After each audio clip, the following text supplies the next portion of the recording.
আজকে তৈরি করে দেখাচ্ছি ফালুদা। সেজন্য এখানে নিয়ে নিয়েছি রাঁধুনি রেডি মিক্স ফালুদা মিক্স।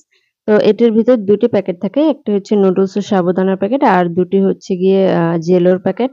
এখন আমি একটা প্যানে পানি দিয়ে তাতে সেই প্যাকেটের জেলোগুলোকে ঢেলে দিয়ে গরম করে নিয়ে জেলো তৈরি করে নিচ্ছি। বলক আসা পর্যন্ত জেলোগুলোকে জাল করে নিতে হবে। এরপরে যে পাত্রে সেট করতে চান সে পাত্রে এই গরম, গরম জেলোটাকে ঢেলে দিতে হবে। তারপর নরমালে রেখে এবং ফ্রিজে ১-২ ঘন্টা রাখলে জেলোটা রেডি হয়ে যাবে। সাবুদানার জন্য এখন আমি এখানে দুধটাকে জাল করে নিচ্ছি। এরপর সেই সাবুদানার প্যাকেটটা দিয়ে দিচ্ছি যেটা সাবুদানা ও নুডলসে ভরা ছিল।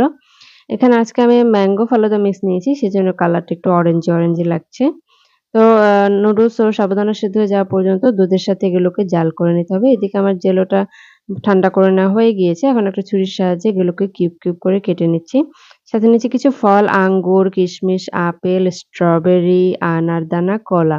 এখন একটা বাটিতে আমি ১ম এ জেলো দিয়ে এরপর নুডলস ও সাবুদানা দুধের মিশ্রণটা দিয়ে এরপরে কিছু ফল দিয়ে আবারও তাতে কিছু সাবুদানা নুডলসের মিশ্রণ এবং সর্বশেষে উপরে আবারও ফল দিয়ে ডেকোরেশন করে নিচ্ছি।